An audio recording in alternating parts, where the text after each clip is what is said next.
Baik, seterusnya Amerika Syarikat yang mana memilih Donald Trump di bawah kepimpinan Donald Trump mungkin akan menyaksikan perubahan dasar yang besar dari segi ekonomi yang memerlukan banyak negara mungkin mengubah juga dasar mereka. Namun bagi Malaysia sendiri, sebuah negara kecil ini yang bergantung dengan ekspor dan juga perdagangan sebagai contoh, apakah langkah yang harus kita laksanakan? Rakan tugas Nazri Kahar yang kini berada di Beijing bertemu dengan pengarah eksekutif Institut Asia Eropah Universiti Malaya, Datuk Profesor Ulong Dr. Rajah Rasya. Kita dengarkan.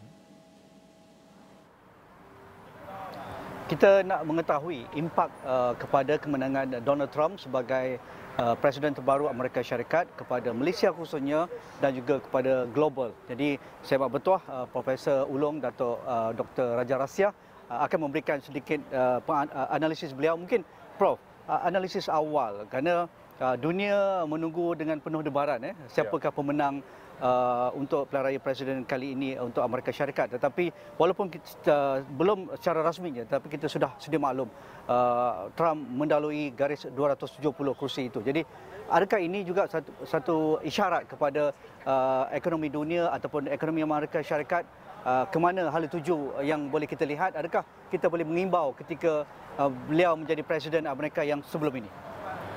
Saya kira pengumuman telah pun dibuat yang Presiden Trump telah menjadi presiden semula. Bagi saya perbezaan antara kedua-duanya dari segi ekonominya tak banyak sebenarnya. Sebenarnya nasihat sidang penasihat Majlis Sidang Penasihat Ekonomi Amerika dia yang lebih menentukan ala tuju presiden. Begitu juga dengan bagaimana hal kewangan dikawal oleh Fed Reserve. Bermakna dia tak campur tangan. Masa dia jadi presiden dulu pun sama juga. Jadi yang menjadi perkara utama cara dia menggambarkan pimpinan. Buat pimpinan dia nampak macam dia tu seorang berkuat kuasa yang memandu dari depan. Satu, kedua dia tak ikut nasihat orang lain. Dia yang menentukan semuanya. Bagi saya itu cuma gambaran dia ditunjukkan dari luar. Tapi dari hakikatnya dia mempunyai pemandu dari belakang yang menentukan arah tuju US. Jadi saya tidak lihat perbezaan yang ketara. Cuma masa dia jadi pemimpin, dia keluar daripada peranan presiden sebab dia tak lagi ikut keluar daripada perjanjian Paris Accord. Ya. Bermakna dia tak lagi menyokong usaha untuk menggantikan bahan api fosil dengan bahan api yang boleh diperbarui. Ya. Jadi itu perbezaan yang ketara. Bermakna masa tu dia menyokong mereka yang menggali arang batu di West Virginia sebab West Virginia dari dulu mengundi dia.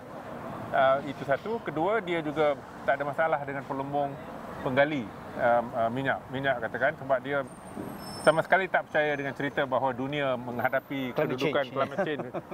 Bermakna global warming tu pemanasan global satu masalah yang kita harus selesaikan kalau tidak jahanam bumi. Jadi itu saja bagi saya perbezaan. Jadi saya tidak melihat sesuatu yang baru yang berlaku. Cuma baru-baru ini kita tahu bahawa Malaysia begitu juga dengan Indonesia, Vietnam dengan Thai turut menyertai BRICS. Itu mungkin menjadi satu pentas perselisihan di mana Amerika sama sekali tak sokong kelompok itu. Ya. Tapi bagi saya kita juga sedar bahawa Amerika bukan lagi menjadi pemimpin dalam dunia unipolar. Bermakna negara-negara seperti China dengan Rusia berkeupayaan untuk melawannya. Jadi kita lihat dan ini juga merupakan hasrat Perdana Menteri Malaysia buat masa ini supaya kita menantikan kehadiran sistem multipolar, pelbagai pola supaya negara-negara lain tu mempunyai kuasa yang sama, ruang kuasa untuk menyuarakan suaranya supaya kita memandu kepada satu sistem politik dunia di mana masing-masing negara ini mempunyai ruang kuasa yang agak sama. Termasuk juga pendirian yang diajukan oleh Perdana Menteri Malaysia, kita harus bertumpus lumus menyokong Palestin. Sebab kita lihat negara itu memang dikasari oleh penjajahnya. Jadi dan juga kalau kita lihat Satu ketika kita menyokong kerana orang Yahudi itu menghadapi genosid di Jerman. Di Jerman. Buat Holocaust. Tapi yang berlaku sekarang ni lebih teruk daripadanya. Jadi saya lihat cuma apakah kebimbangan kita kerana Amerika kini tidak lagi bersubah dengan kita. Saya kira seperti mana duta daripada Amerika nyatakan, hubungan dengan Amerika masih kekal, masih stabil, sesuatu dalam kedudukan yang harmoni. Bukan hanya itu, kerana kita tahu bahawa bukanlah mudah US ini bergerak untuk menyusahkan pimpinan seperti mana Amerika lakukan, katakan di Iran, di Venezuela, di Kuba, di Afghanistan dan beberapa lagi negara. Peranan yang dimainkan itu bukannya membawa kestabilan kepada negara masing-masing. Jadi dalam konteks itu saya lihat kemunculan balik Donald Trump ni, kita tak seharusnya imbang sehingga kan kita boleh akan menghadapi masalah yang serius. Akhir sekali saya juga ingin menyatakan Malaysia tidak lagi bergantung pada Amerika Syarikat seperti mana berlaku dahulu, terutamanya dalam dekad 70-an, 80-an, 90-an dan awal 2000. Memang tak lagi berlaku. Dari sudut sama ada perdagangan atau pelaburan, China telah pun mengatasi Amerika Syarikat. Ya, Prof, dari aspek itu adakah dasar luar Malaysia terhadap pentadbiran Trump di bawah pentadbiran Datuk Seri Anwar Ibrahim akan melakukan adjustment terutamanya dari hal perdagangan dan juga ekonomi?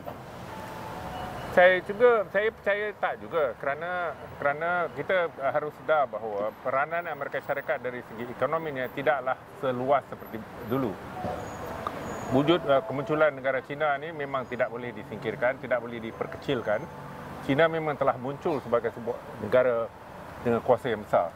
Dan juga keupayaan Malaysia untuk belajar daripada China ini lebih baik daripada di Amerika Syarikat. Biarpun sebagian besar daripada pertumbuhan yang berlaku di negara Taiwan, Province of China ke Korea Selatan ke China muncul sebagai akibat pemindahan teknologi, terutamanya daripada mereka yang belajar di US, di Amerika Syarikat, begitu juga memimpin syarikat-syarikat darinya.